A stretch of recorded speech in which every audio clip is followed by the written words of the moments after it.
not to know the real history, and you must know world history and European history, and you must dismiss the black and white game. If you don't, you're already in the trap. You're in the matrix. Meaning that Europeans know they're not white people. They don't guess. They know they're not white people. But from a social engineering position, they declare it for social engineering. As an example, white people did not exist before 1681. Again, white people did not exist on planet Earth until 1681. Meaning that Europeans know they're not white people. They don't guess. They know they're not white people. Any claim that this group called white people, any claim that that group is rooted in biology or derived from genes or biology or is innate or is from nature is a lie. Race is not a biological construct. I mean, it's not biological. It's social. As a matter of foundational law, actually, let me say it this way. White supremacy has been embedded in the United States of America from its founding as a matter of law.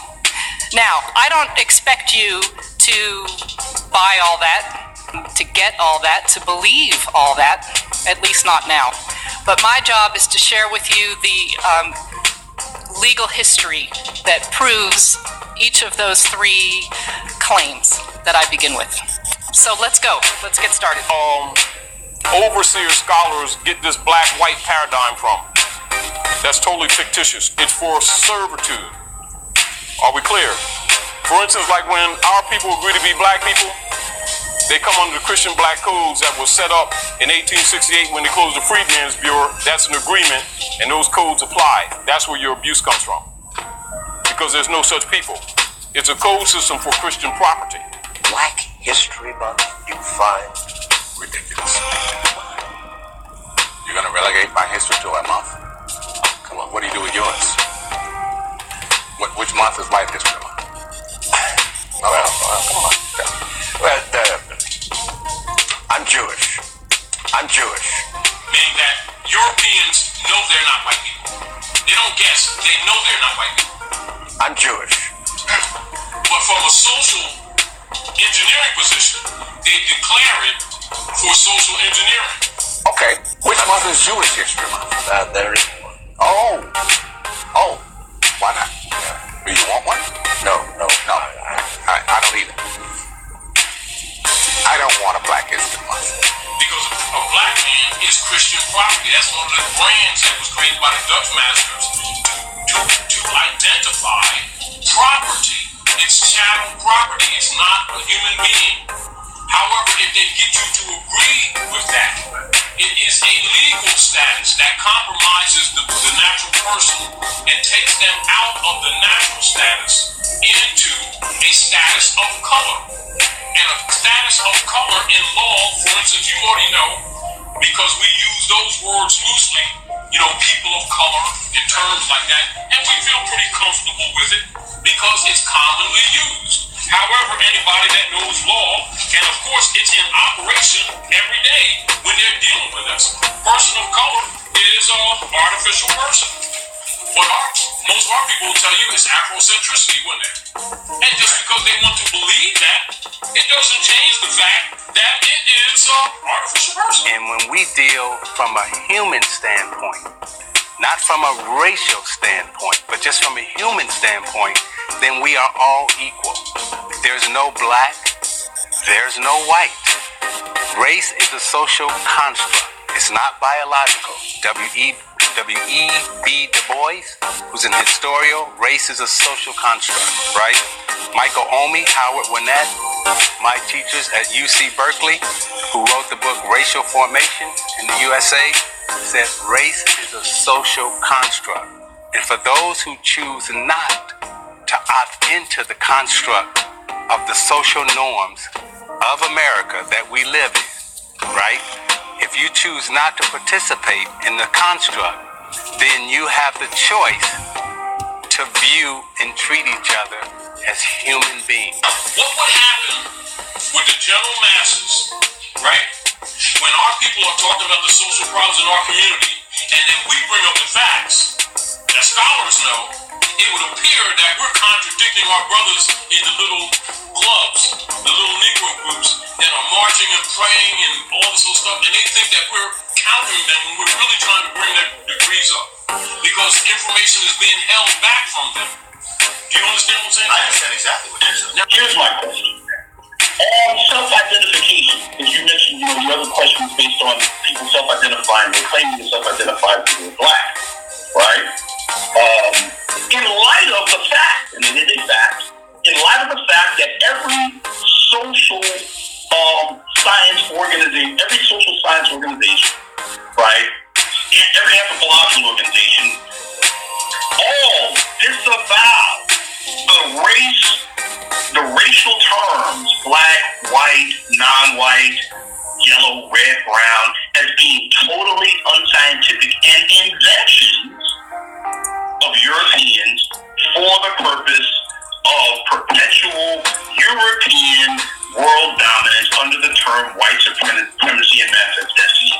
How can you, as an intelligent man, claim or persistently cling to a non-scientific term that you did not invent or our people did not invent? So to say I'm black, to say you're black, what does that mean? It literally, actually, if you think about it, now that I'm thinking about it, it kind of excludes the rest of the other people that were also Moorish descent. Right? People like us contribute to the world. What have we done in the world? You mean you or your ancestors? Yeah, my ancestors. I don't know where you're from. I don't know where. My ancestors, But I don't know where you're from. I'm a nigga. Man, I be seeing y'all going crazy with the shit I've been saying on Sway. Niggas be like, yo, Walker said he not black. You're right, I'm not the Black America call me, and it's just hard for a nigga to be from the slums, the ghetto, the hood, whatever. Niggas want to say we from, and then when you become this celebrity, you get to walk around the world, get to travel around the world, you get to touch the people, and get to find out the truth. And then when you get back home, what you call America, and you start telling the truth, the people you see that's in your community that's still plugged in the matrix. And you must dismiss the black and white game. If you don't, you're already in the trap. You're in the matrix. It's still trapped into what society tells you is reality. And you know it's not reality. You know it's not the truth. That's only black and white people exist in America, by the way. If you say you black in Africa, they gonna look at you funny. And if you say you white in Europe, the Europeans gonna look at you funny. So at the end of the day, black and white people don't exist in America. Are talking about, and that's what they're doing. They're looking at all of us as human beings, not through the lens of race. And you have a choice, because again, it is a construct in America. It's not biological. And we think that black is some section of Africa. Well, it's true.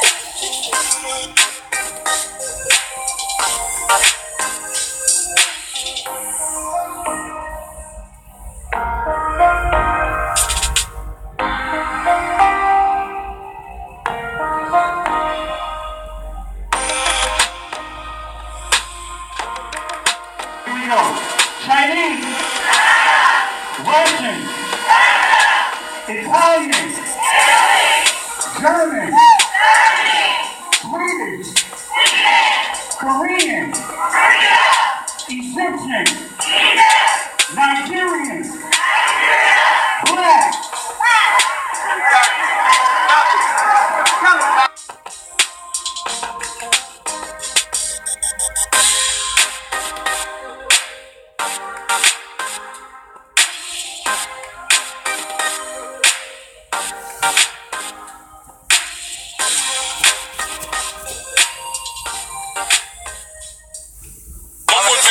This is what I fly with, international.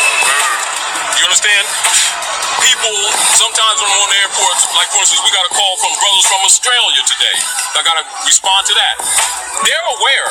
Everybody's been waiting for us, the whole world. The United Nations, the nations of the planet.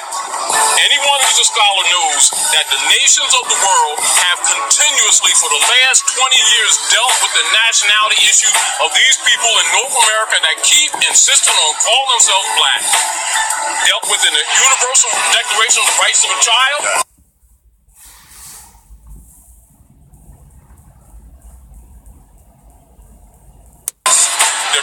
Universal Human Rights Declaration?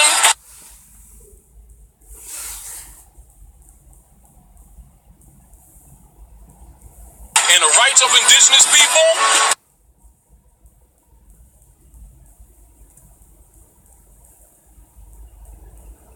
And the rights of indigenous people, with your right to claim a nationality, as a matter of fact, 'cause without it, all the things that we are seeking, we can't get. Now, whether our people are willing to be themselves or not, I'm not arguing that. But they need to have been made aware of that. And all the churches and civic organizations in North America were instructed to disseminate that information. They did not. And when the Moors are presenting it, they think it's a Moorish thing. The whole world has dealt with this. And you need to know that you've been sold out by your own people. And that's the truth. And if you can go on the website and find it. The world has dealt with your lack of nationality because they know without it you can't go nowhere. And so all we're doing is spinning wheels, frustrating each other, when the deal is we don't know the difference between brands that we've become in love with and true bloodline, pedigree, consanguine issues. And we better deal with it because the world ain't playing with us. And Europe is liquidating right now because we, who are the true heirs of Northwest Africa, which is North America, in Masonry they call the North Gate, is our land. We keep looking at ourselves after the separation of the planet. We need to look at ourselves before the separation of the planet. You're standing on Northwest Africa. That's the great Masonic secret. That's why no European speaks under the pyramid that's on the back of that dollar bill, because it belongs to you. And it seems so hard to wake these people up to their real political form because we're, like he said, we're all pulled up in what our religious beliefs are, which is only mind control. I mean, let me add on to that.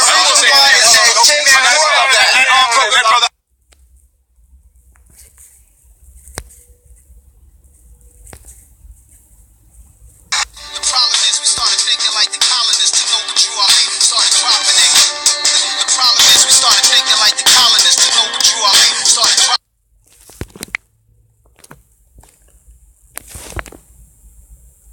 What would you do if I sang out of tune? Let's sing a song.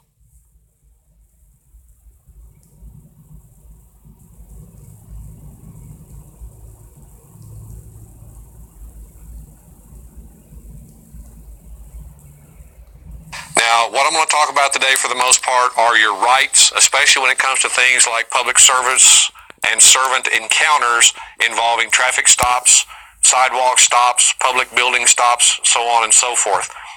It would surprise you to a great degree just how much the American people are no longer in touch with what their basic, common, unalienable rights actually are.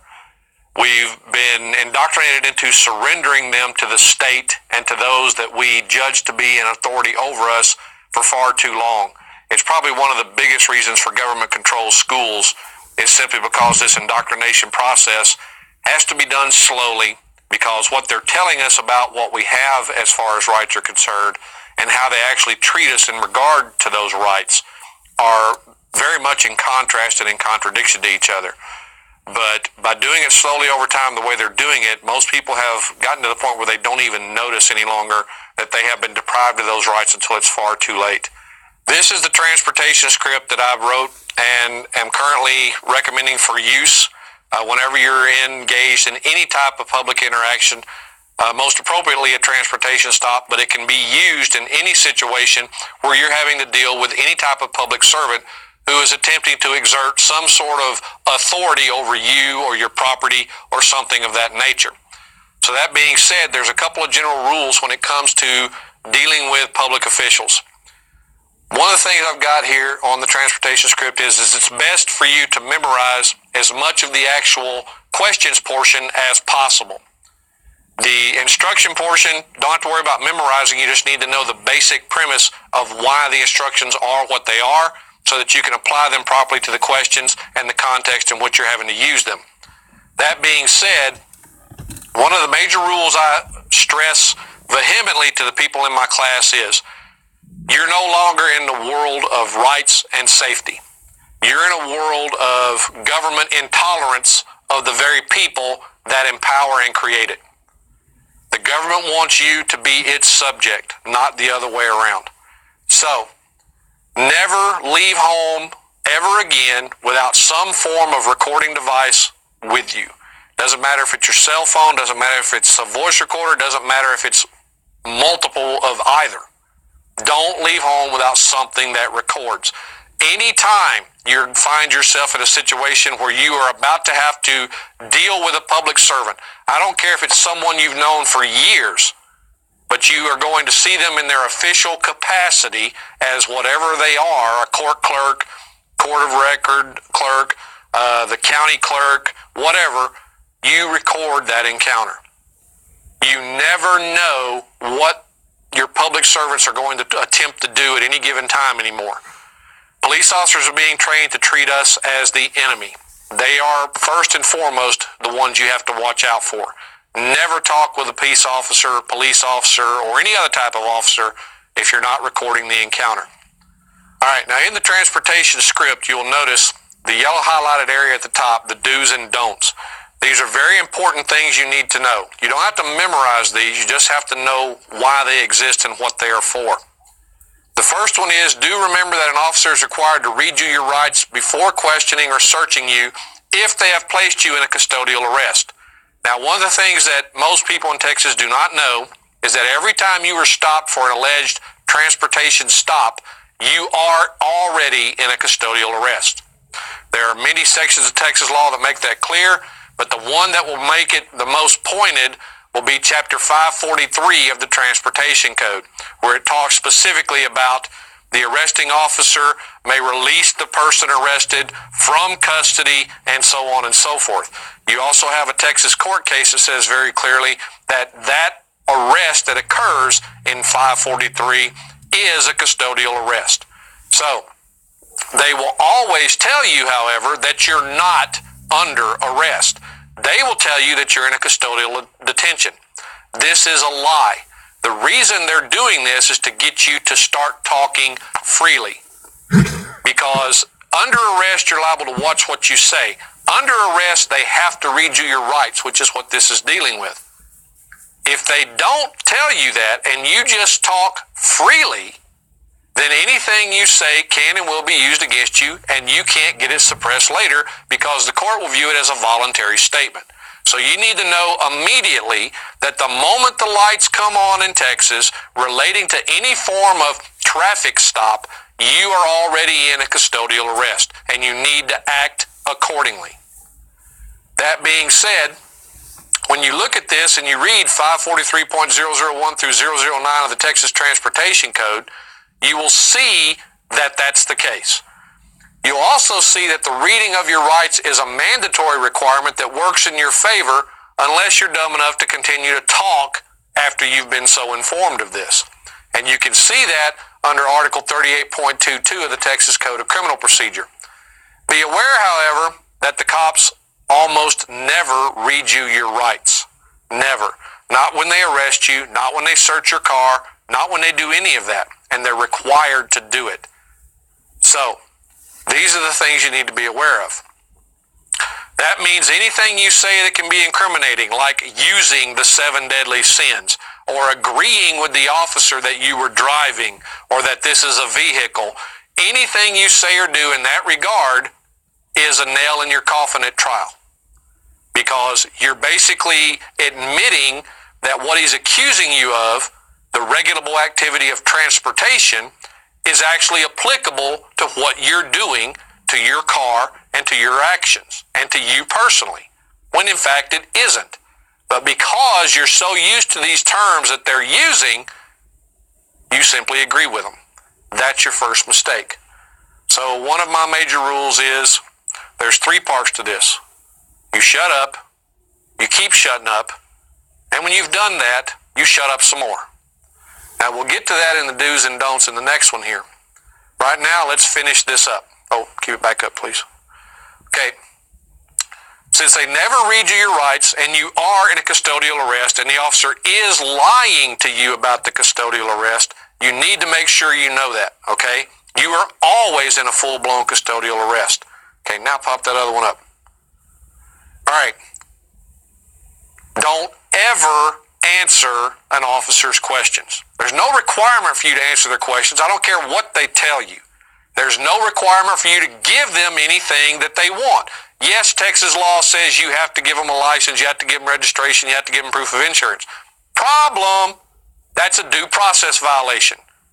The law is attempting to make it mandatory that you waive a protected right in order to exercise some alleged privilege or exercise an actual right of another type.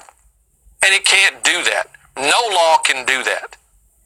That law is invalid on its face the moment it attempts to do that. So you have the right to remain silent, use it.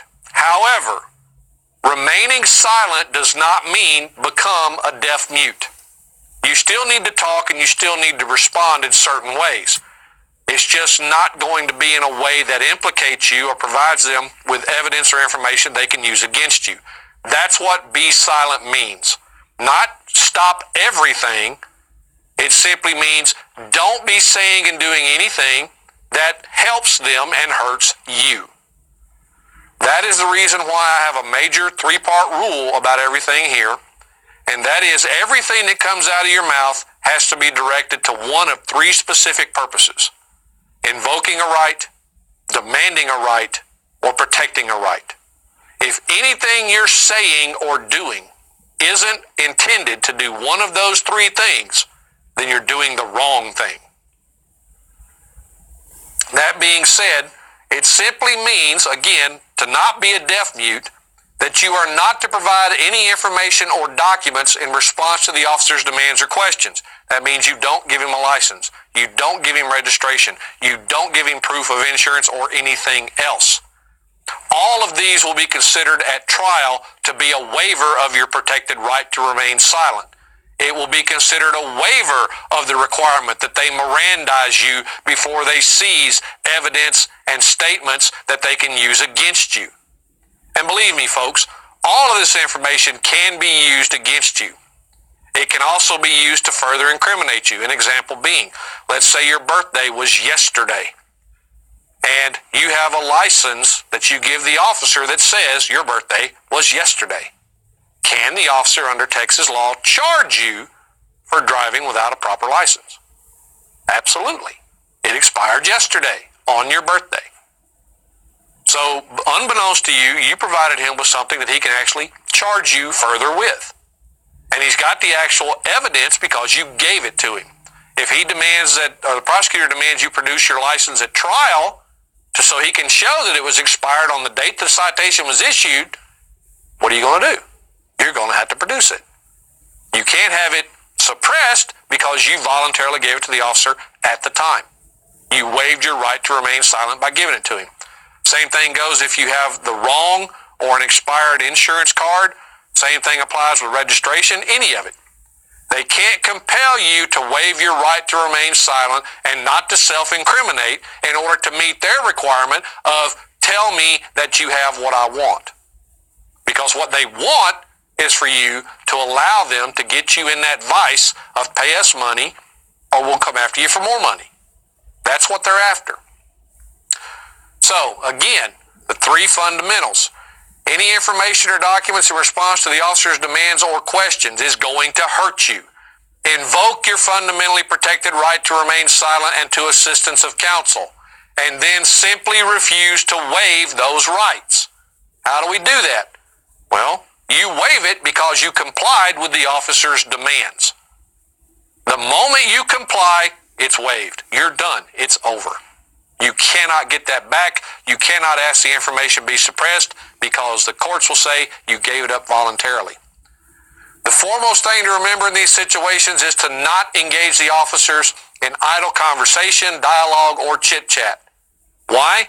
Because the more comfortable you are and the more talkative you become, the more likely you are to say or do something that's going to hurt you somewhere down the line, or that will give this officer more information he needs to conduct what he's going to refer to as articulable probable cause or a heightened reasonable suspicion to say that you were doing something more illegal or that would give him an opportunity to go fishing down a different path. So don't just talk. Again, if you're doing that, you're doing it wrong. Now, This is known as my self-imposed rule of invoke, demand, and protect. Once you've invoked these rights, you never waive or abandon them by ignoring the procedures I'm giving you here. Any question the officer asks, like where are you coming from, where are you going, who are you meeting, they have nothing to do with the stop. Stop answering those questions. It's none of his business. He has no right or authority to know that. The only way he's going to get those answers is because you give them to him. And he has no business knowing. Stop giving your whole life up to these people just because they tell you they want it. They are used to simply these are used to get additional information that may allow the officer to continue his witch hunt and escalate the severity of the charges he might make against you. Also, never answer questions like, do you know why I pulled you over? Or are you aware that you... Stop helping this guy screw you over. That's what he's doing. When he asks those types of questions and you answer, what are you doing? You're giving him evidence. Well, yeah, I guess you caught me speeding back there or running that stop sign or going through that red light. Thank you for the confession that he has on his audio-video recording and will use against you in a court of law. Stop answering questions. Just don't. Next slide, please. You do need to remember to do the following immediately when you realize you're getting pulled over. First and foremost, roll up all of your windows and lock all of your doors. Okay, why? Because these guys are getting more aggressive every day about jumping in your car without any probable cause, coming in from the passenger side, your side, and just pulling you out of the car for no good reason, yanking your keys out of the ignition and refusing to give them back, any of those things. Roll your windows all the way up, lock all of your doors. That keeps them outside and you inside until they can give a viable reason why that needs to change. Don't give them the opportunity to do that. My personal habit, I'm not going to get into my habit because I don't recommend most people do it. You get the document by going to the website and downloading it. You can read what my habit is, but I'm not going to talk about it here.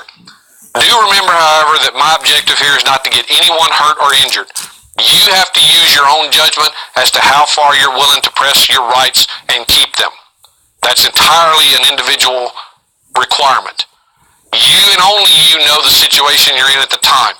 You and only you have reason to believe this officer is going to lose control and do something that will seriously injure you. You need to take that into consideration whatever happens. Okay? But that being said, you need to be very careful that it gets to a point that is documented that you did not waive that right willingly, that you were forced to do it. Don't ever roll down more than one window at a time if you do remain in your car when you get stopped. No matter what the officer tells you to do, one window only. I don't care if there's cops at every window saying roll this down, don't do it. One window only. Why? Well, if you create more than one air vent in that car by rolling down multiple windows, you will create a cross breeze inside of that car. If you do that, that immediately gives the officer the opportunity to say he smells something coming from the car. With a single window down, that is impossible.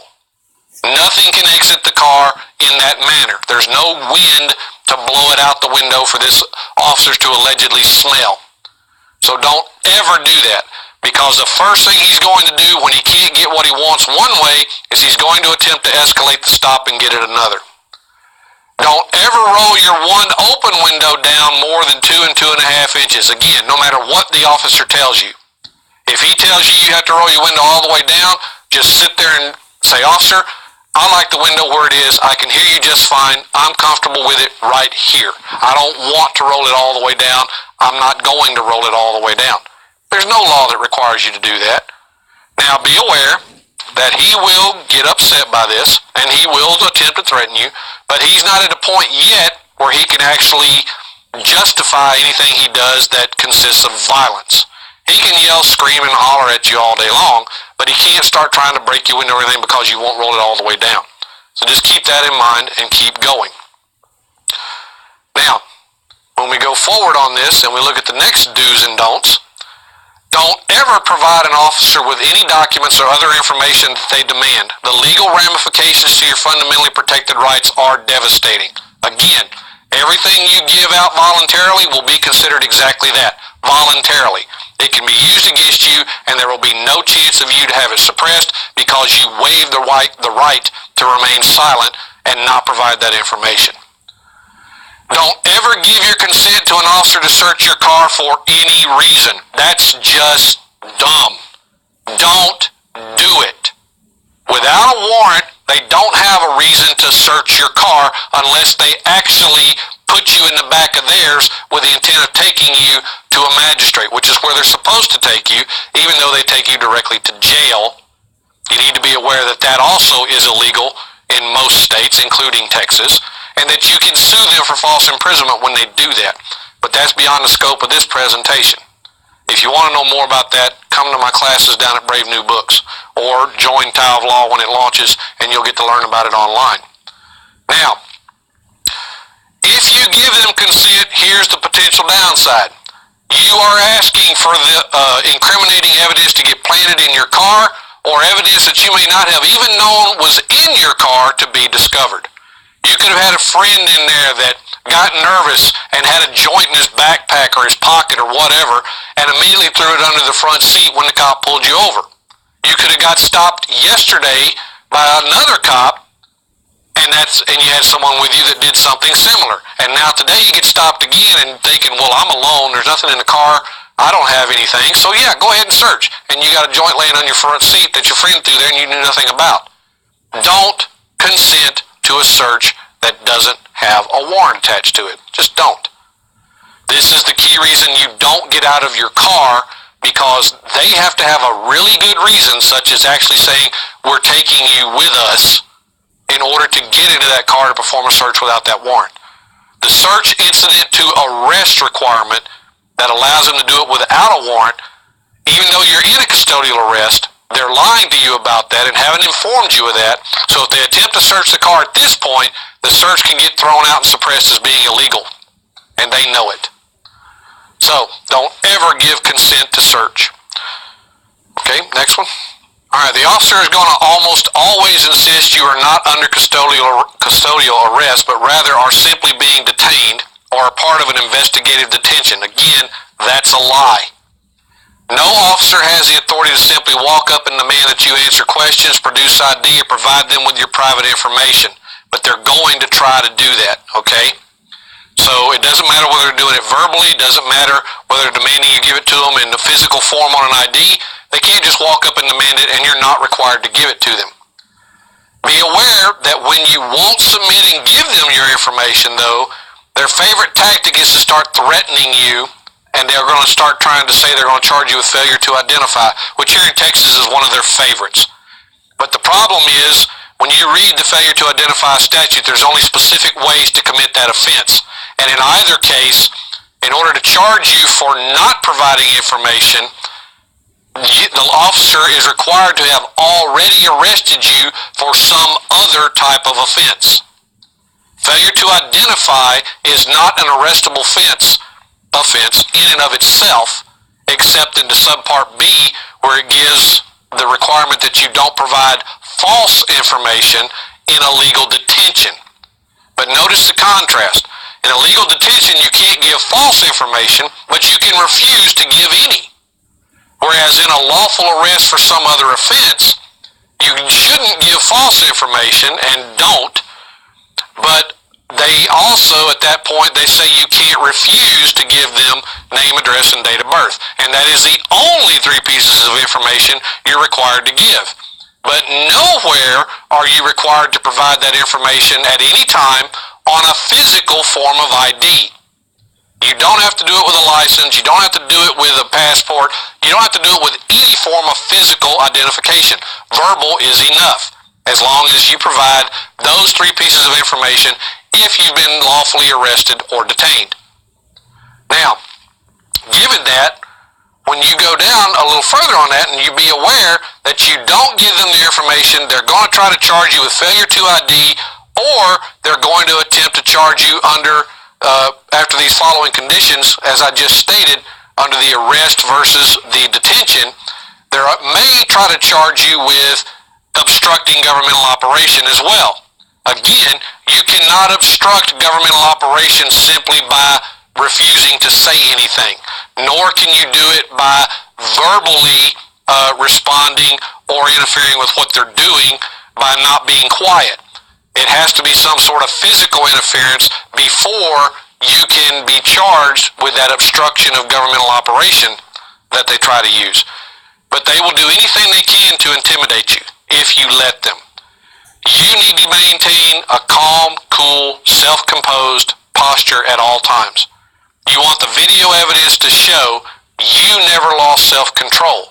If anyone lost control, it was the officer or officers on the scene. They got upset. They lost their temper. They made threats. They assaulted you or your car. Okay? That's what you want the evidence to show. When you start standing up for your rights, I guarantee you these guys are going to start being upset. But when we get to the questions, you're going to see exactly why that's important. Now, when you go down, don't need to give them physical ID. You just simply need to verbally give them those 3 pieces of information. All right, let's go to the next. Now, how do you know when you are in custody and are required to provide these 3 pieces of information? How do you know when you are in custody where the officer is required to read you your rights? Well, this legal equation, as I call it, was taken directly from the case law dealing with that particular aspect of the term custody and functional equivalent of custody. Custody is custodial arrest or functional equivalent of a custodial arrest. And like I said, here in Texas, 543 of the Transportation Code tells you you're in a custodial arrest by law right off the bat. A functional equivalent of custodial arrest is when a reasonable person, considering the totality of the circumstances, would believe that he or she is in police custody to a degree associated with a formal arrest. In other words, you can't say, am I free to go? And the officer turn around and say, yes. If you say, am I free to go? And the officer says, no, now you have the legal presumption of custodial arrest. That becomes very important with that 38.22 of the Code of Criminal Procedure when they must inform you of your Miranda rights before they proceed. Next. Okay. Now, everything you do is directed at protecting yourself. Everything.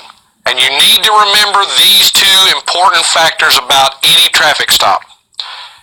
The purpose and intent of every transportation stop is to escalate it to either a DUI or drug bust. Always. That is where the officer will attempt to escalate the stop to if given the opportunity. That's just another reason why you do not answer his questions. You do not get into chit-chat or idle talk with the officer that will give him any reason to latch on to any statement that you make and allow him to escalate it to one of these 2 much higher and much more dangerous offenses. So do not do any of those things. This is what they're going to attempt to do. Be aware of it, expect it, prevent it. Do not attempt to educate the officer. Don't tell him what his job is. Don't tell him who you are. Don't tell him, this is what the law says you have to do. I know my rights and blah, blah, blah. You're attempting to educate an officer on the side of the road. Unfortunately, most of these guys, besides not caring, don't have the IQ for it. Now, that's not to say there's not good officers. There are. I fully agree that there are. But the good ones are too few and far between to stand up by themselves to resist the bad ones. They need our help. Once they see they're not outnumbered, maybe they'll get a voice. Maybe they'll get in a group and make a voice. I don't know. But the only way to do it is to know this for yourself at the moment, so let's get with it. Once you know the officer's name and his badge number, you're going to use that as often as possible while you're going down the things in this script. Why? Because you want that officer associated with every illegal activity you can get him into while he's got you. So you want to directly relate him and what he's doing to some violation of your rights at every single opportunity. That also makes any video record self-authenticating. When everyone that's in the recording is known, no one has to testify as to, well, this is that person, this is that person, this was made here, this was made there. It becomes self-documenting and self-authenticating when everybody's name is stated for the record. When everything in it is agreed that, yeah, that's what was said, that's who it was, and that's when it was done. By doing these things and getting his name and everything introduced and making him answer you like he wants you to answer him, you make that recording self-authenticating, including the one you're making, not just the one he's making. Remember, you don't leave home without a recording device. This includes in your car. I've got multiple ones in mind. Good luck on finding all of them to prevent me from having the record I need.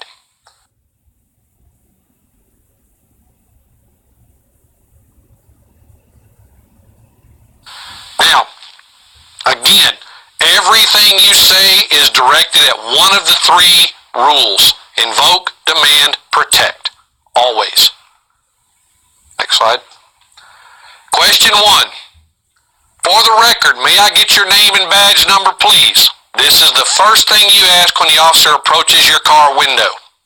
You want to know who it is you're dealing with and how to identify them. Make sure that your recording catches their name and badge number. That makes your recording self-authenticating. Immediately, let's just say, for instance, the officer said his name is Davis and his badge number is 123. Officer Davis, badge ID 123, is there a recording being made of this encounter? Again, you want him to tell you whether or not he's making an official record of this. The things highlighted in yellow, while not required, will help you possibly down the line when you start asking the question about, when you ask for this information and they say, well, we didn't make a recording or the equipment was malfunctioning.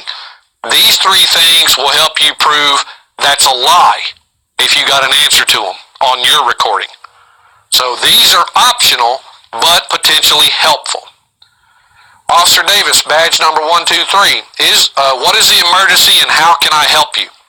Again, we're not going to assume we did anything wrong. We're not engaged in transportation. We're not commercial. Therefore, his authority to pull us over for some alleged offense under that code is non-existent. Therefore, we have to ask, why are you stopping me? Do you have a problem and do you need me to help you? Because in Texas and most other republics, they can ask for help from the people to subdue a criminal or things of that nature, and you're required to help if you can. So we're going to ask. Officer Davis, badge number 123, what facts or information are you alleging gave you probable cause to stop and accost me? Right there, we're asking the officer to validate his authority. What alleged facts are you relying on as your authority to do what you're doing to me right now? Now, of course, he's going to cite immediately something related to transportation. When we get to trial, that's going to become very important, not only in our defense, but also in our federal lawsuit when we sue everybody in the food chain after this case is over. Officer Davis, badge number 123, do you have a properly signed and issued warrant authorizing you to search me or my property? Again, documenting the right. Do you have a warrant? And this warrant specifically directed at searching, okay? Can you search me or my property? If he says yes, simply ask to see a copy of the warrant. Texas law is now written where the officer is not required to have the warrant in his possession. Used to, he had to have it with him.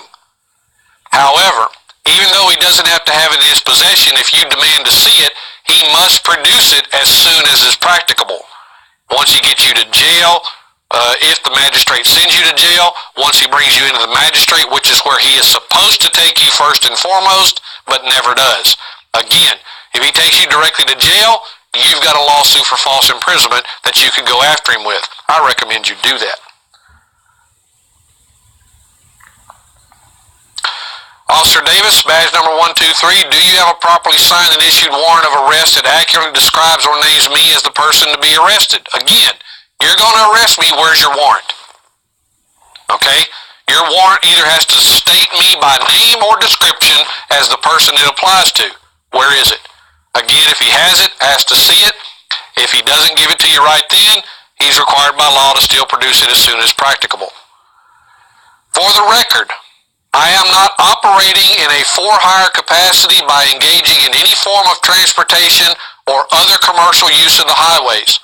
Officer Davis, badge number 123, please acknowledge that you have been so informed. Now this officer's not going to know what you're talking about, and he's not going to care.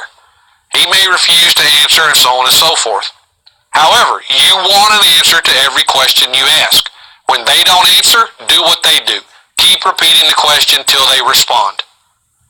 He may say, I don't care, I don't know. Doesn't matter. But you want an answer to this question before you allow him or yourself to move on. Very important that you get this, because once he admits that you told him you were not operating in transportation, and he continues to do something to you using that as his authority, he has admitted his authority was gone, and he held you anyway. That is going to be a very big problem for him in federal court. I had no authority to keep you there, but I did it anyway. Well, we're going to prove to him why that's a very bad idea. Officer Davis, badge number 123, am I under custodial arrest? Again, this is where he's going to lie. If I am not under custodial arrest, am I free to go? And again, he's going to tell you no. You cannot get the same answer to these two questions. They're completely opposite to each other. Either you're in a custodial arrest and not free to go, or you're not in a custodial arrest and you are free to go. They can't be the same answer. Officer Davis, badge number 123, what is the articulable probable cause that leads you to believe that I have committed or am about to commit a crime that authorizes you to stop and detain or arrest me? Again, the officer is going to cite some alleged transportation offense as his initial probable cause. You want that in the record.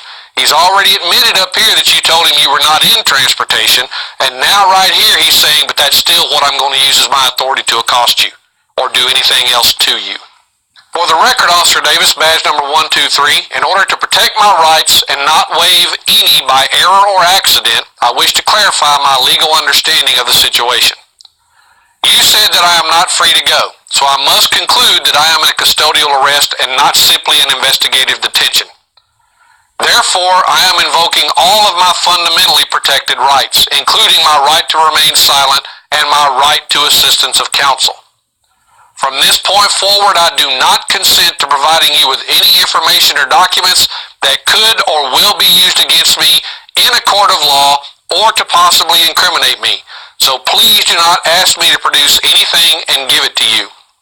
From this point forward, please do not ask me to answer any questions or to perform any tests relating to any matter whatsoever without my attorney present. All right, now the clincher to that setup is going to be this.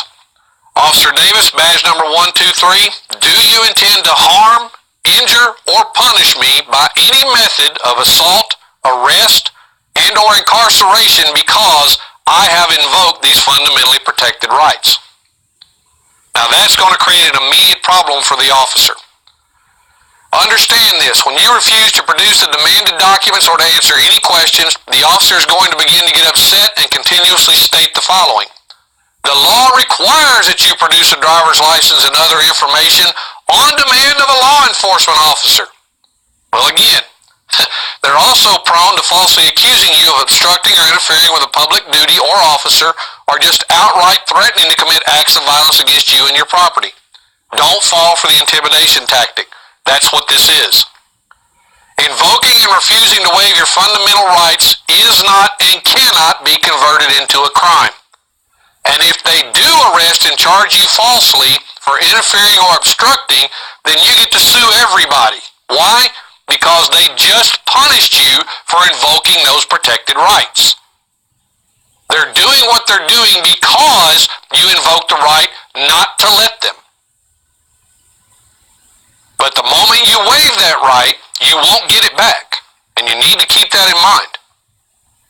So just remember, when the officers continue to demand that you produce a license, registration, proof of financial responsibility, or any other information or documents, despite their threats, all you do is keep repeating the following. For the record, Officer Davis, badge number 123, no law is valid if it requires me in any way to waive any fundamentally protected right in order to exercise any other right or alleged privilege. And no law can convert the free exercise of any right into a crime. I have repeatedly informed you that I choose not to waive any of my fundamentally protected rights. So I ask you once again, officer, do you intend to harm, injure, steal my property, or otherwise punish me for invoking my fundamentally protected rights? Again, we're putting them between a rock and a hard place on making this choice. Because remember, their video record is showing that all you're doing in a calm, cool, collected voice is invoking your rights. The rights that you have that are inherent.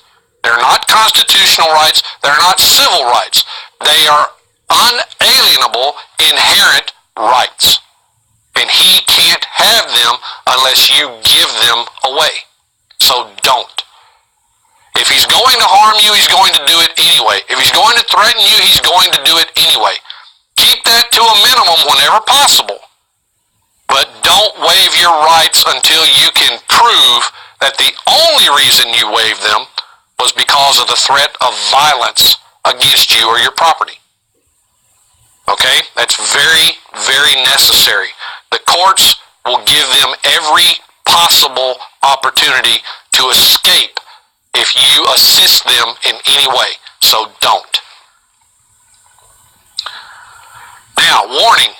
Be prepared for the officer to do or threaten precisely that he is going to harm, injure, or punish you or your property in some form or fashion. So again, they're going to start threatening you with all kinds of things, including the falsified criminal charges we've already discussed. You only need to use this subitem A portion of this once. Anytime you deal with a particular officer, use it on that officer, and it's only required that you do it once because the record will show that you notified him and gave him the chance and the opportunity. Officer Davis, badge number 123, due to your attitude, demeanor, and your continuous threats to falsify charges and commit acts of violence against me and my property while displaying a deadly weapon, I feel physically threatened and in fear for my life. I demand that you cease and desist and that you get a supervisor here immediately. I do not consent to any of your actions, the use of force against me or my property, or to being forced to exit my car for any purpose, especially so that you may attempt to steal my property and or assault, injure, or kill me. Again, we're telling the officer exactly what we expect him to try to do. And it's now a part of the official record. Now it's on his back to make sure that anything he does not give the impression that that is what he's trying to do. This actually sets it up to protect you from the officer's actions by making it known to him exactly what you are expecting those actions to be. And so will any jury that sees or hears this recording. And that, folks, is what we want. We want a record that shows a jury in either court, whether it be at trial or at the federal level when we're suing, doesn't matter. We want to show that we did nothing wrong. We simply invoked our rights. We asked the officer to respect that, and all he could do was threaten us with violence when we did so. That's not going to bode well for him on the other side. Officer Davis, badge number 123, you are fully aware that I have already invoked my fundamentally protected right to remain silent and my right to assistance of counsel. Do you intend to continue in your unlawful efforts to violate my rights? Just keep repeating this like a broken record. Once you've invoked these rights, stand on these rights. So, it is my belief that the information you are demanding may possibly be used against me in a court of law or an attempt to incriminate me. And that's true. It will be. And if that is so, then upon the advice of legal counsel, I must respectfully decline to provide you with any information or evidence that possibly can or would be used against me for those purposes. You have the right not to provide it. Don't. Not a hard choice, folks. Officer Davis, badge number 123. I am asking you again, do you intend to continue to deny me in my rights and to falsely imprison me, or am I free to go? You keep repeating this section down here, and this record is going to be self-authenticating all the way through, and they're going to have a severe problem with anything they do other than just issuing the ticket. That is the purpose. Now, when you start doing this, if they start threatening to break your windows or anything of that nature, you need to know basic safety protection for yourself. Cover your eyes and like this for the side of your face and look down at the center console of your car so that anything they do won't come flying into your face. But if you do this correctly and you don't lose your temper, the odds of that happening get lower and lower with each passing question.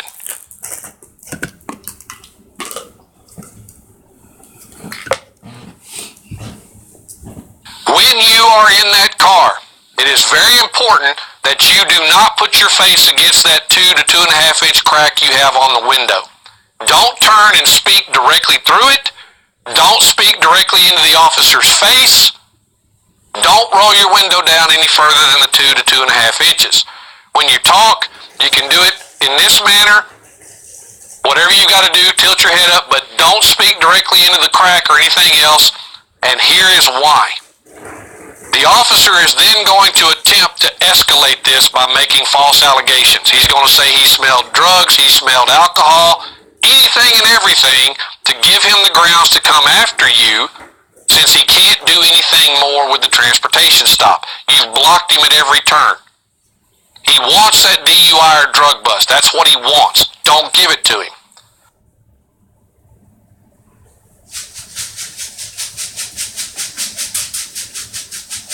Now, what he did was, after they had already written the ticket, they refused to give her back her identification, which was a passport and a student ID. That's what she used for identification. They wouldn't give her her identification back, nor would they give her a copy of the citation, even though she had already signed it.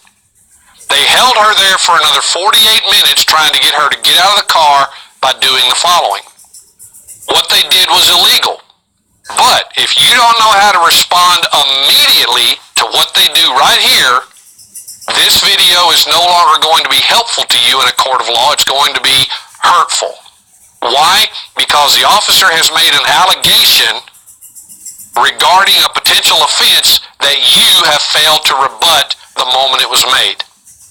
A jury sees or hears that, and immediately the presumption of guilt is going to creep into their minds. So you must expect this, you must be prepared for it, and you must respond appropriately.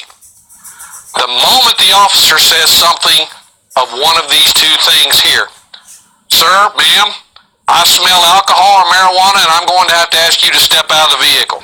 Or, sir, ma'am, are you aware that you did something and I'm going to have to ask you to step out of the vehicle? Alright? Beware. The moment they say something like this, they are making an attempt to escalate. Stop it in its tracks. This is how you respond to this. Officer Davis, badge number 123, your statement is patently false and an outright lie. Are you now trying to fabricate probable cause by making false statements into the record and false allegations against me? Now, the young lady I'm talking about, when they pulled this out of the hat on her, had no clue how to respond. Fortunately, I was on the phone listening. I told her to say exactly this, and she did. This was what happened next. Ma'am, hold on, please. I'll be right back. And the officer turns and walks away to go get advice on what do I do now. She caught me red-handed, flat-footed, making a false accusation, and the recording shows that she expected it.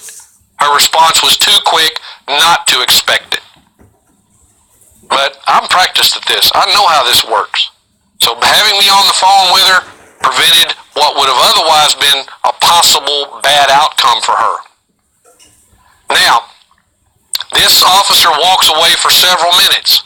He comes back to the window with his supervisor, and they start arguing with her about the alcohol and everything else. She keeps repeating this and saying, look, I invoke my rights. I'm not getting out of my car to do a breathalyzer. I'm not getting out of my car to discuss anything with you because I've invoked my right to remain silent and I've invoked my right to assistance of counsel. Getting out of my car to do anything of that nature will not help either of us, and I'm not doing it. Ma'am, we'll be right back with you. And they turn around and walk away from the window again. She's not waiving her rights, folks. No matter what they tell her or what they threaten her with, she's not waiving her rights. When this was all said and done, all they did was finally give her back her ID and a copy of the citation, and she went home. Yes, they held her up for a couple of hours, okay? And they wrote her tickets for things that she could have easily done if she was willing to waive her right to remain silent and everything else by producing the documents they wanted. But believe me, when you get to trial and you start arguing not engaged in transportation, the last thing in the world you want is the state prosecutor to stand up there and say, well, they produced a license, which is associated with transportation. They produced the registration, which is associated with transportation. They said they were driving a vehicle, which is associated with transportation. And they gave them proof of financial responsibility, which is also associated with transportation. The record now shows clearly that you confessed that transportation is absolutely relevant to what you were doing, and the officer was fully justified in pulling you over to issue that citation. That, folks, is what waiving your rights has accomplished by producing the information they are demanding. Like it or not, they expect you to waive your right of due process, your right to self-incrimination, and everything else to accommodate their desire to generate revenue off the backs of you and I.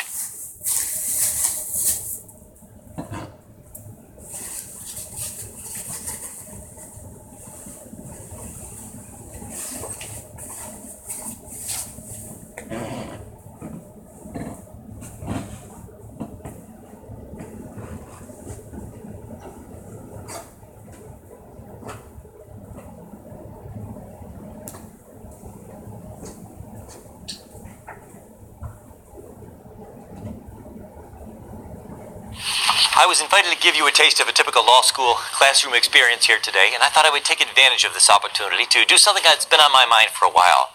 To stand up and to proudly say, God bless America, God bless the Bill of Rights, and thank God for the Fifth Amendment. I'm not ashamed to say I'm proud of the Fifth Amendment, and I'm proud to admit on camera and on the internet that I will never talk to any police officer under any circumstances, with all due respect, sir.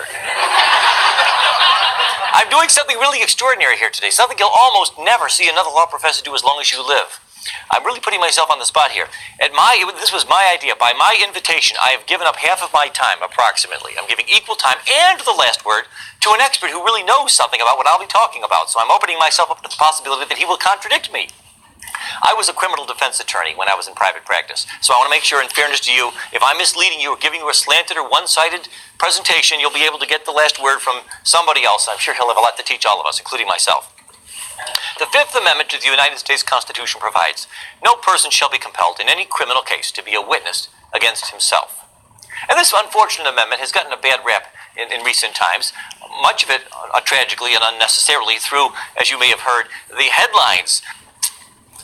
Let me read you something that was taken out of the newspaper this morning, and I want you to listen to it closely. And I'm giving you a heads up. I'm warning you in advance, which is not fair to you.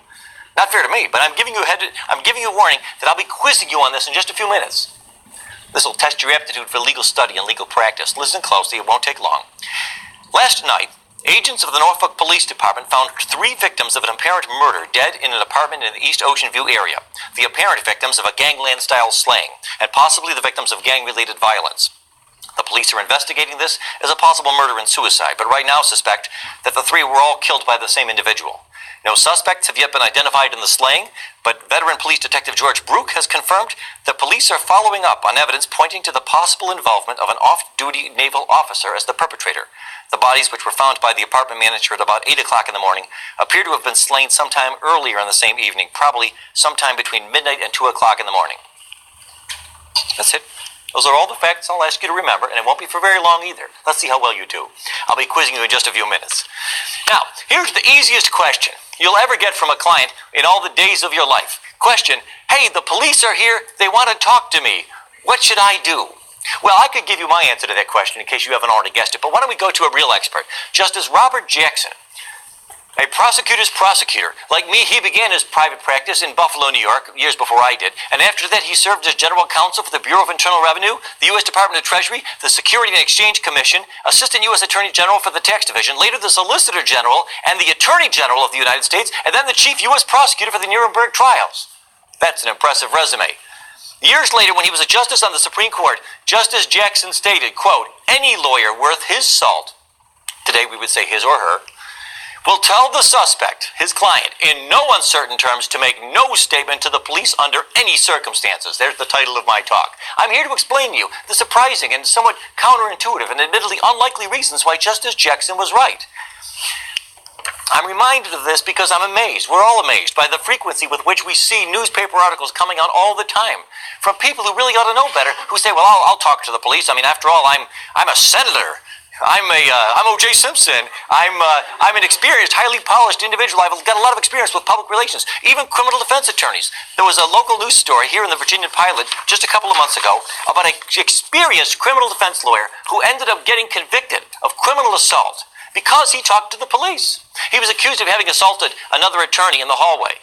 There were no other witnesses to this. A woman said that he grabbed her by the throat during an argument over a case. He denied it. At trial, it was his word against hers. He said, I did not even touch her.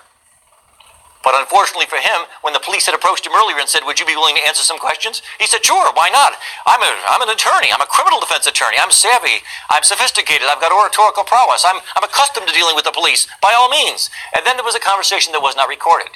When the case went to trial, it was no longer his word against hers, because when he testified at trial, I never touched her, the officer took her to the stand and testified, well, when I met with him, he said he did put his hand on her throat, but just as a joke. Then he had to take the stand again and say, that's not true. I never said that. I never admitted to you that now it's his word against two people. Who's telling the truth? We'll never know for sure, but he was found guilty. Now, here's part of the problem.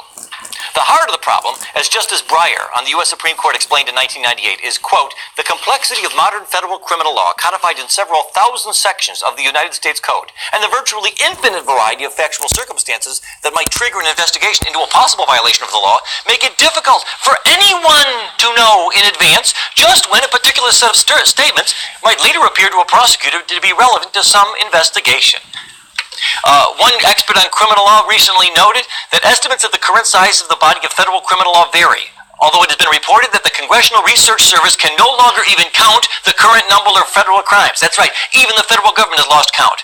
These laws are scattered over all 50 pages of the U.S. Code, encompassing roughly 27,000 pages. Worse yet, these statutes often incorporate by reference to the provisions of administrative regulations. Estimates of how many such regulations exist are even less well settled, although the ABA thinks there may be nearly 10,000. Here's one of those 10,000 federal criminal statutes on the book that you probably never heard about. It's called the Lacey Act. 16 U.S.C. Section 3370 says it's a federal offense for any person to import, export, transport, sell, receive, acquire, or purchase any fish or wildlife or plant taken, possessed, transported, or sold in the violation of any law, treaty, or regulation of the United States, or any Indian tribal law, or any state, or any foreign law. People have been convicted in federal court for violating this statute because they brought back a bony fish from Honduras, not knowing that Honduran law, not American, but Honduran law, forbade the possession of the bony fish. People have been convicted under this law because they were found in possession of what's called a short lobster, a lobster that's under a certain size. Some states forbid you from possessing a lobster if he's under a certain length. It doesn't matter if he's dead or alive. It doesn't matter if you killed it or if you died of natural causes. It doesn't even matter if you acted in self-defense. Did you know that? Did you know it can be a federal offense to be in possession of a lobster? Admit it. Raise your hand if you did not know that. There's the problem. And that's only one of 10,000 different ways. You know, the government gets pretty upset when people like me instructs the client, people like me and Justice Jackson, don't talk to the police, don't answer any questions. But you know, they can't have it both ways. You people, you've got 10,000 different ways of convicting us. Good for you, but you know, With the bitter comes to the sweet, with the good comes to the bad. That's 10,000 different ways my client might unknowingly implicate himself in some sort of a criminal transaction. One of the reasons I decided to give this talk, I recently received a phone call from a former student of mine, a Regent Law School graduate, who may be watching this online. We're putting it on the internet. And he told me, hey, I've been approached by the Internal Revenue Service. They want to ask me a couple of questions. They ask if I'd be willing to. But they say that I'm not a suspect, and I know in my heart I don't think I've done anything wrong in violation of the Internal Revenue Service provisions. Lord have mercy. There's no man on earth, there's no woman in this country who can honestly say with complete confidence, I know I have never violated any provision of the Internal Revenue Code. He said, but they say I'm not a suspect and I know I've done nothing wrong. It's okay if I talk to him? I said, no, you tell them you will not talk to them without immunity. I explained to him why that was true, and he never heard from them again. Okay, why you should never talk to the police. Let me just spell it out for you. Let me make it plain to all of you. These are the top 10 reasons. I don't want to actually really lie to you. I don't really have 10. I don't have time for 10, but I've got time for 8, and that'll be close enough. Number 1, and this really ought to be good enough. Contrary to what you laymen instinctively and naturally suppose, it cannot help. There is no way it can help you. Plenty of folks think that it can, and they're always wrong. You cannot talk your way out of getting arrested. Officer Brook, you've interviewed thousands of criminal suspects. Have you ever, how many times in your experience, have you approached someone, asked if you could ask him some questions because prior to the interview you had some evidence pointing to his possible guilt? And because of the extraordinary persuasiveness and eloquence with which he articulated his innocence, you said, oh, sorry, never mind. Bad call, my bad, I won't. And he talked you out of arresting him. You know the answer to that. Never. It never happens. I've often asked other criminal defense attorneys, in all of your experience, have you ever once had a case where you looked back in hindsight and said, thank God my client talked to the police? They laugh at me. They say, you've got to be kidding me. You cannot help you. You can't talk your way out of getting arrested. And contrary to what you might suppose if you never studied the rules of evidence, what you tell the police, even if it's exculpatory, cannot be used to help you at trial. Because it's what we call hearsay. Under the rules of evidence, specifically Rule 801D2A, if you want to look it up, everything you tell the police, as the saying goes, can and will be used against you, but it cannot be used for you. From time to time, I've known attorneys who tried to call to the stand a police officer and say, officer, would you tell the jury what my client told you because what my client told him is actually good for my case? If you tried that at trial, the prosecutor will object to it as hearsay, and the judge will agree. The police will not be allowed, at your request, to tell the jury what your client told him. No matter how good it may be for your case, it cannot help. And that ought to be good enough reason. That ought to be reason enough to keep your mouth shut. But if you're not persuaded, let me go talk about a couple of others. Number 2, obviously one of the most obvious. If your client is guilty, as many of them are, but even if he's not, even if he's innocent, he may well admit his guilt with no benefit in return. Now, of course, many of you are thinking to yourself, well, what's so wrong about that? I mean, shouldn't guilty people be confessing? Confession's good for the soul. It's good for law enforcement. It's good for the prisons. Yes, sure, all those things are true. And like the rest of you, if I or anyone close to me is ever the victim of some sort of a serious crime, I hope they get the right guy. I hope they convict him. I hope they put him away. We all feel that way. Hey, but what's the rush, friends? You don't got to admit your guilt the first time they come by to meet with you. In federal court, 86% of all defendants plead guilty at some point before trial. If your client is guilty and really ought to punish and really ought to have go through some sort of a cleansing act of contrition and fess up and admit his guilt, there'll be plenty of time to do that. They almost always do. No need to rush. No need to tell the police something. Wait and see if perhaps your client can work out some sort of an arrangement where maybe he'll make some sort of compensation to the alleged victim, or maybe he'll be able to get some sort of a discount in his sentence. And he'll be treated fairly then, like everybody else who had the benefit of a good lawyer who said, please do not talk to the police. And don't forget, by the way, even if your client only admits things that the police already knew, you might think, well, what harm can it do? He says he wants to talk to the police. All he wants to do is admit that he was there, but the cops know that he was there. All right, go ahead and tell him. Well, how can it hurt? It might hurt if the police officer becomes transferred to Minnesota, or deceased, or injured, or comatose, or cannot be located by the time of trial. The case will be dismissed if there's no confession. But if your client admits 2 things, that confession is freely admissible against him, and it can be a basis for getting him convicted all by himself. Senator Larry Craig can explain all of this to you. The Innocence Project of the United States has confirmed that in more than 25% of all the cases where an innocent man was convicted and then later released from prison after he was exonerated by DNA evidence, in more than a quarter of those cases, these innocent people we know to be innocent, made incriminating statements, delivered outright confessions, or pled guilty. How do they do that? He'll tell us all about it, I trust. Here's a couple of famous examples. You can just ask them. You don't have to take my word for it. There on the left was Eddie Joe Lloyd. He was convicted in 1984 of the murder of a 16-year-old girl in Detroit after he wrote to police with suggestions on how to solve various recent crimes. During several interviews, police fed details of the crime to Mr. Lloyd, who was mentally ill, and they lied to him and convinced this mentally ill man that by confessing, he might help them smoke out the real killer. He later signed a confession and gave a tape-recorded statement. The jury deliberated less than 1 hour before convicting him on the basis of this confession. There was no other substantial evidence against him. The judge said, "I'd hang you if I could," but the death penalty was not available in Michigan at the time. But after almost 2 decades in prison, he was released after DNA evidence proved that this man was innocent and had falsely confessed to a crime that he did not commit. On the right is Earl Washington, who was released from prison just a few years ago here in Virginia after spending 18 years behind bars after being committed of a rape and a murder that we now know he did not commit after having been exonerated by DNA evidence. But this man, Mr. Washington, who was in fact confirmed to be mentally retarded, was able to confess to several crimes at the request of the police, some of which we know he could not have committed. That's the problem.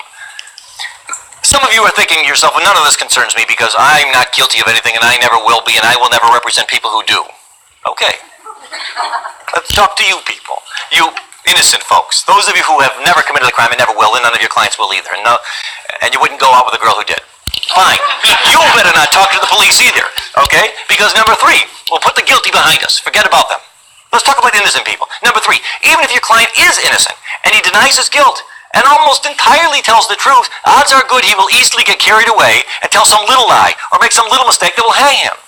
This is human nature. He gets in there, it's a stressful situation. Imagine a perfectly innocent client. The police say he's been guilty of a murder. He's totally innocent as any one of us. So he goes in there and he meets with the police. He says, I don't know what you're talking about. I was nowhere near there. I didn't kill him. I've never killed anybody. I don't have a gun. I've never had a gun. I've never touched a gun in my life. I was nowhere near Virginia Beach that night. That last line was a lie. He went over the top. He was getting carried away. He got into this groove. He started saying all kinds of things, almost all of them true, that he knew would tend to exculpate himself. Then he got carried away and just said one thing that wasn't true, and unfortunately for him, they can prove that it wasn't true. He may be convicted on that basis alone. But let's say, oh, that's not a problem. I'll tell my client only to tell the truth. I've met with him. I know he won't lie to the police. He won't make any mistakes. Okay, that's still no guarantee you won't be getting into trouble. Because even if your client is innocent and only tells the truth and doesn't say anything that is false. Now, already, mind you, we're pretty well nigh into fantasy land. The odds of anybody being able to pull this off are really quite slim, no matter how innocent they may be. But just the same, let's pretend. Let's assume he gives the police nothing but the truth, and he is totally innocent. He will always give the police some information that can be used to help convict him. Always. For example, suppose you tell this to the police. Here's what your client tells to the police in his denial of guilt. I don't know what you're talking about. I didn't kill Jones. I don't know who did. I wasn't anywhere near that place. I don't have a gun. I've never owned a gun in my life. I don't even know how to use a gun. Yeah, sure, I never liked the guy, but who did? I wouldn't kill him. I've never hurt anybody in my life, and I would never do such a thing.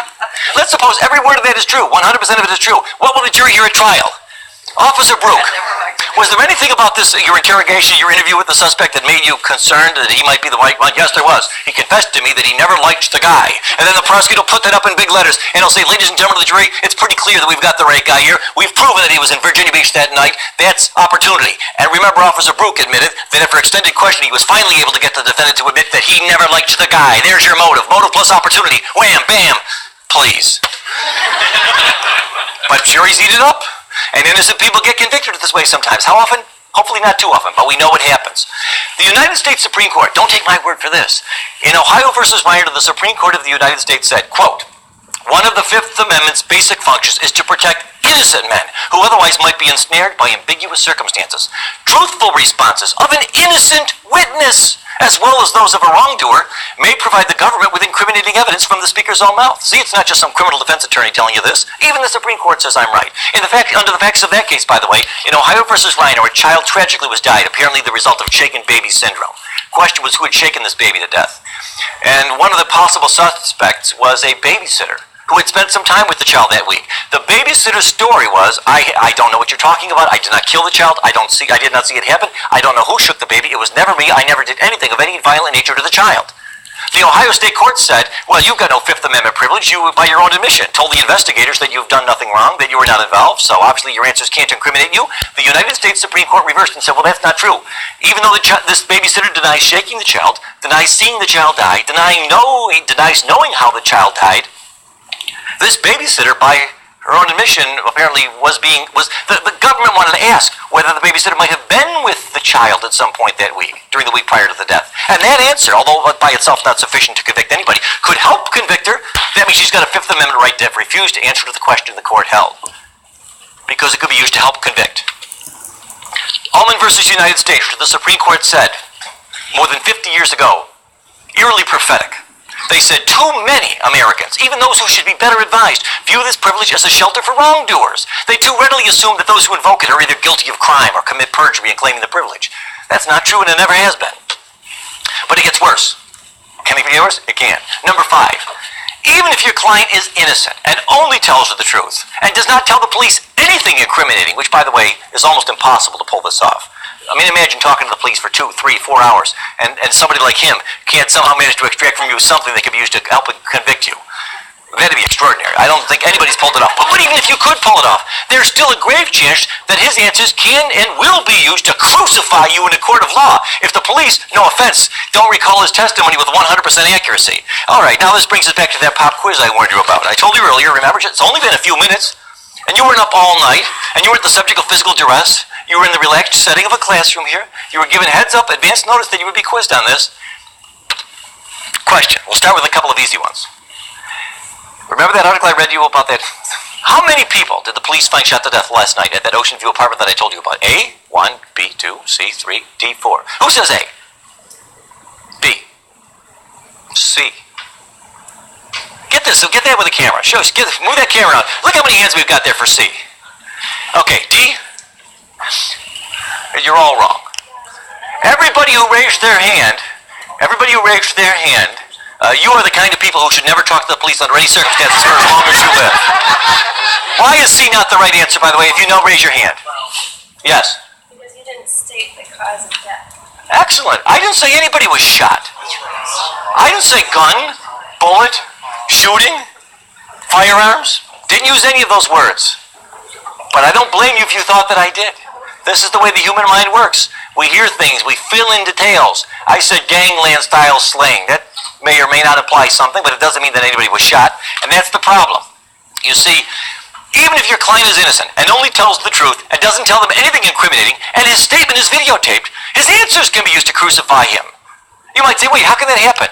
I insisted, in my insistence, I called the police and I said, look, if you want to talk to my client, you can talk to him, but only if you videotape the whole thing. I don't want there to be any debate between the two of you over what happened. Okay, we'll videotape the whole thing. If the police don't recall their questions with 100% accuracy, he'll be convicted on that statement alone. For example, suppose a man goes to the police, they say, we're investigating a possible murder, a shooting. And the guy says, quote, I don't know who killed Jones, Officer Brook, with all due respect. It wasn't me. I've never touched or fired a gun in my life. How can that help incriminate this man? How could that possibly be used against this man to help convict him? You would think it's inconceivable. But it's as easy as pie. All the officer has to do is read this statement to the jury, and then the prosecutor says, Officer Brook, was there anything about that statement that confused you or surprised you? Yes, there was, he says in a moment of sinister, high drama in the courtroom. And what was that? And then Officer Brook turns to the jurors and he says, I never said anything about a shooting. I said we were investigating a murder. He was the one who brought up a gun. Then you turn to your client says, that's not true, that's not true. I remember he was the one, or one of the cops, I was with them for 3 hours, one of them in the car said something about, they said they had a witness that I was the shooter. Okay, I'll put you on the stand. And then your client testifies, no, they did tell me shooting. They mentioned it before I said anything about a gun. They brought it up first. And then the police said, that's not true. And now what, it's your word against theirs? For what? You're gambling with your client's life. And police officers can very easily make a mistake like that, just as so many of you did just a few minutes ago, about whether you recalled having heard me say something about somebody actually being shot.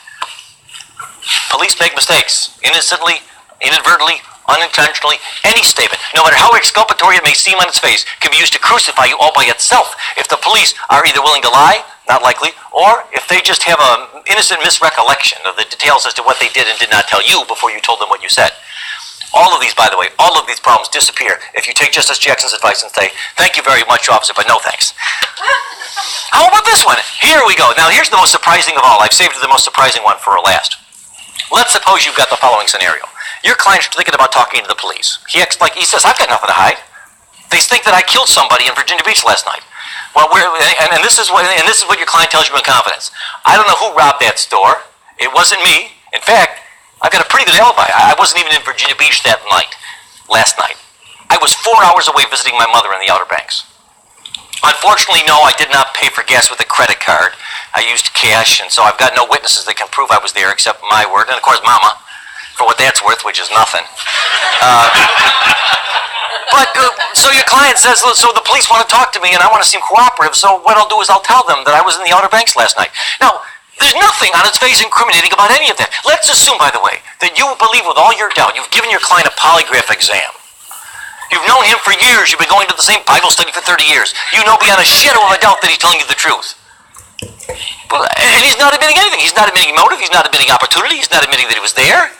How on earth could this come back to haunt us? How on earth could this come back to be used against us? Be honest. Raise your hand if you really think the answer to that question is, I can't see how it could possibly be used against me. You're afraid I'll call on you, right? I won't call on you. Well, you're wrong. You're dead wrong. You're always wrong. Everything you say.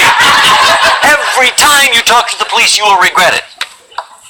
You see, the problem is, here it is. This is the last point. I think it's almost, even if your client is innocent and only tells the truth and doesn't tell the police anything incriminating, and the entire interview, questions and answers are videotaped, even his truthful answers can be helped to crucify even an innocent man if the police, through no fault of theirs, end up in the possession of any evidence, even mistaken and unreliable evidence, that anything your client told them was false, even if in fact it was true. Again, going back to this example from a moment ago. Let's suppose I go ahead and I meet with the police. I think I got nothing to hide. I tell them I was in the Outer Banks last night, officer. How can that be used to convict me? By itself, it cannot. It cannot help at all by itself. But what if I later find out, to my horror, after I put my cards on the table, that they've got a witness, a girl that I went to high school with, an unimpeachable witness. We've never been enemies. She'd have no reason to lie. She swears she thinks she saw me in Virginia Beach last night, a couple of blocks away from that store, about an hour before it was robbed. Now, her testimony by itself isn't going to help the prosecutor. Hell, if she's all they've got, I'll get this case thrown out before trial. But if, like an idiot, I talked to the police and I told them the truth, I told them I was in the Outer Banks, and now, lo and behold, tragically, it turns out they've got a witness, a false, mistaken, confused, but sincere and credible witness who could testify that I was here in Virginia Beach. Now they're likely to get a conviction.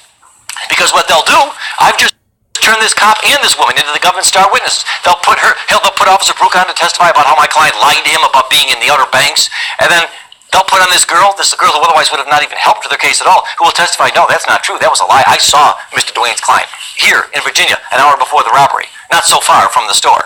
By herself, she would not have helped the government in any significant way. But what I have just done, you see, is given them the other part of the puzzle, and now I'm doomed. Just ask them. I close with this example. Here we have a couple of recent celebrity examples of why it is that even people who admit nothing always end up denying it. They always end up regretting it. On the left, we have Martha Stewart. She was the victim, the subject of an extensive government investigation that was looking into the possibility that she was guilty of violations of certain federal laws, securities laws, fraud kinds of things. They couldn't pin that on her, but they were able to get a conviction because she denied it. Talking to the police and later to some of the shareholders, she said, no, it's not true. I was not guilty. So they charged her with lying to federal investigators, and they got a conviction, and she was sentenced to 5 months in prison. Marion Jones on the right side, another person who would still be out today if she had always taken the advice that I'm giving you now. She was asked if she had ever used steroids, a controlled substance. And instead of taking the fifth, she said, no, I never took steroids when I won those Olympic gold medals. Later on, it turned out that she was lying. She worked out a deal. She pled guilty. She admitted that she was lying. And she, over her strenuous, tear-filled objection, even though she has 2 young children, was just recently sentenced for 6 months. The guy who sold her the steroids, the pusher, he got only 4 months. But she got 6 months because she lied to the police and said that she did not do it. You see the problem. Michael Vick, who recently pled guilty, as you know, to these charges with respect to the operation of this dog combat sort of operation at his home. At sentencing, like many other criminal defendants, even though he eventually pled guilty at sentencing, one of the reasons his sentence was a little harder than it might have otherwise been, the judge said, was because when he initially met with the police, he lied to them and said, I didn't do anything. I didn't do it. I don't know what you're talking about.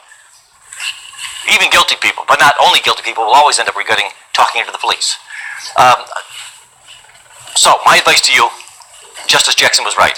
Any sane, competent lawyer in his right mind will always tell every client under all circumstances, I don't care if you're innocent. I don't care if it's the truth. If it's the truth, great. We'll tell the jury all about it. There'll be time enough to put our cards on the table.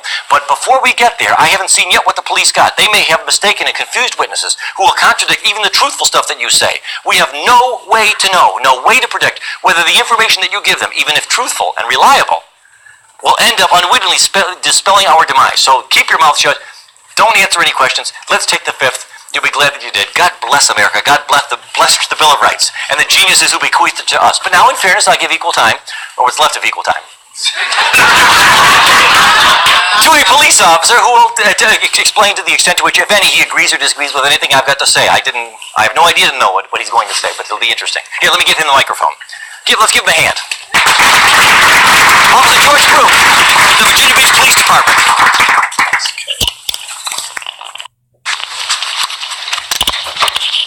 I cannot talk that fast. Not even interviewing. I'm going to take the podium here, Professor. Because I took notes on some of the things you said. And everything he said was true. Okay? And it was right, and it was correct. And I'm just going to give you a few ideas. I'm going to tell you a few examples, but first I'm going to give you a little information. As was said earlier, I've interviewed thousands of people. I've interviewed people with foreign police departments. When I was in the Navy, I was in law enforcement, and I was a criminal investigator. Thank God we're in the United States, because most interviews in Italy, Spain, and so forth start out physically. Okay? There's no police abuse over there. They can do pretty much what they want. Anytime they want, anyhow they want. So just be aware of that and be thankful for where you're at. Biggest question I was asked when I am a 3L. And there's some of my classmates in here. Best day's coming up, May 10th, when we get to leave. So those of you that are applying, and I told a couple people this, you think it's hard getting into law school? Try getting out. Okay? A couple of things I was asked. How did I quit from getting speeding tickets? Very easy question. Quit speeding. Okay? But something Professor Dwayne brought up. Are any of you guilty of anything? How many of you drove here today? Anybody go above 55 on the interstate? Anybody drive at home and go above 55 on the interstate? Because if you stay... I told you,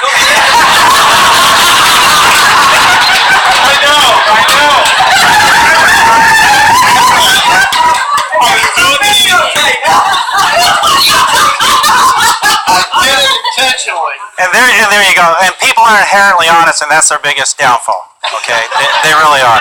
Or they want to tell their story. And if you drive 55 on the interstate where it's 55, the only thing you're going to do is meet the person behind you, because they're going to rear end you and you're going to get run over. Okay, so that's a fact. But everybody does something that they can get in trouble for. I can follow as a police officer when I was in uniform. I could follow a car however long I needed to, and eventually they're going to do something illegal, and I can pull them over, and justifiably illegal to pull them over with. So just be aware of that. Don't think you're so innocent in such a thing. When you get stopped for a traffic ticket, everyone likes to be somewhat honest. And what's the first thing the police officer asks you? Do you know how fast you're going? If the speed limit's 35, you'll say, 38, 40, because you want to be kind of honest even though you're doing 50. You just said 38, 40. You just admitted to breaking the law. You just confessed. So they can go to court with that, with a confession that you were exceeding the speed limit. Okay, so you need to think about those things, and when you do become defense attorneys, which I may, who knows, you need to think about those things for your clients. The other thing you need to think about your clients, and this is going to seem very terse, people are stupid. Your clients are stupid, and I've had defense attorneys come up to me, matter of fact, one on a motion to suppress just Tuesday, come up to me and tell me his client was stupid. Okay? They're very straightforward. They do foolish things. They talk to the police. You guys need to be aware of that. Now, in my past, and it wasn't exaggerated, I have interviewed thousands of people. I've arrested and dealt with over 1,000 felony, well, actually more than 1,000 felonies, probably about 20, or about 1,000 felonies, 2,500 misdemeanors, 98% of them conviction rate, 80% of them I don't even have to go to court. Why? Because there's confessions. Because they confess. So these people have no problem. The hardened criminals have no problem talking to the police. People like to tell their story. And they'll sit in that room and think about it. You're picked up by the police. You're in a little room. There's one chair here, there's a desk, there's another chair. What's the thing you want the most right at that point? To get out of that room. To be out of that room. Think the police officer's shift is ending in 15 minutes. Does a police officer want to get out of that room? My overtime rate's $58 an hour. Do I want to get out of that room? I have no problem. I'll stay there for 10 hours. I'll take that $600. Okay, so I have no motivation to want to leave. You do, and that's how we get you to try to talk. I have my job. My job is to develop probable cause, develop a good case. A great case is a case with a confession. Get it to the Commonwealth's attorney so that they can prosecute the case with little, if any, effort. And the Commonwealth attorneys love those cases, the little and any effort, because they come with a stack of files that high in court every day. So they love those cases. That's my job. The defense attorney's job is to hope they get to their client before I do and make sure they don't talk to me. no matter what. Give you an example, and this will go right along with what Professor Dwayne was putting up his examples. I had an interview that went something like this. Were you involved in the burglaries? No, I had nothing to do with them. You didn't have anything to do with them? No. You were in a car with all this stolen stuff in it? You had nothing to do about it? No. You knew it was there? Yeah. Okay, now we got possession of stolen property, felony, okay? But you had nothing to do with it? No. So what did you need the money for? Well, I had to pay some of my court costs from another thing I got in trouble for. Oh, so he took the money from stealing the stuff. I have enough to charge him now with burglary. Simple as that. Well, did you see the picture on that camera of the house with the Christmas decorations? This is a real case scenario. Yeah, did you go in that house? No, I didn't go into that one. So, there's ways around it. There's ways to get around people who try not to talk to you. And again, as Professor Dwayne said, if you wanted to go and say you wanted to go into a boxing match, $100 if you win. You've never boxed before. You have to face somebody who's an Olympic boxer. You're going to lose. You're going to face somebody who's been interviewing people for, in my case, 28 years. You're going to lose, unless you're purely innocent. Now, on the other side of it, I don't want to put anyone that's innocent in jail. But I try not to bring anyone into the interview room that's innocent. And there are a couple that I have let walk away because they were innocent. Okay, the interviews. How do we approach the interviews? There's a number of ways to approach interviews. There's a number of types of people that I deal with. First thing I do, anyone know what they get told first when they're in an interview? Miranda. Miranda warning. Okay, it's not a right.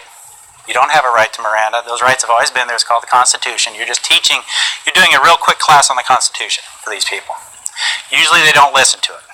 And this is the way I give my Miranda warning. Look, I have to tell you this. Just pay attention. Okay, they're usually sitting back or they're very attentive. You have the right to remain silent. Do you understand that? Yes. Anything you say may be used against you in a court. I don't have to say it will be. I say it may be. Okay, and they get that. You have a right to an attorney, and if you can't afford one, one may be appointed to represent you. Got that. You can decide not to quit talking to me at any time and exercise these rights. Do you understand that? Sure. Now, before I do the primary thing that's needed with those rights, and that's to get a waiver, I say, now, before you say anything, let me tell you what I know. And over all the time I've had to put together what this individual was supposedly involved in, and I only say supposedly because Professor Dwayne's sitting over there, that this individual was involved in, I will tell the story that I've put together, and it'll be pretty close to what happened. And I can see that it's pretty close to what happened because that individual starts slumping down in their chair, they'll put their hand to their face, doing this in their mind, oh my God, I'm going to jail forever, okay? And I can see it. I said, now that you know what I know, do you want to talk to me? And why do I do that? Because if I didn't do that, is if I said, do you want to talk to me, they'll say no. So I give them the time to think about, and then comes the next phrase. Now, before you start talking to me, let me tell you the difference between a lie and a truth.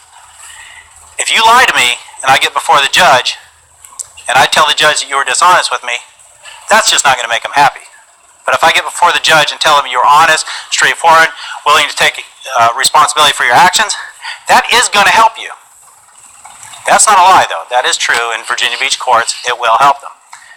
You know, they may not get 5 years, they may get 3 years. They're still going to prison, or they're still going to have a felony, but it will help them. And then I have to determine what kind of person I have. And there's two types. There's the one, like I mentioned to you earlier, where I have to talk to them about different things, get into their own skin, as the word is, and try and get them to talk to me and discuss things. I had a sexual assault case. I had to talk to the guy how hot the woman was, and I understand where he was coming from. And when I said that, we were buds. And he started talking to me. And he's still sitting in prison. Okay, so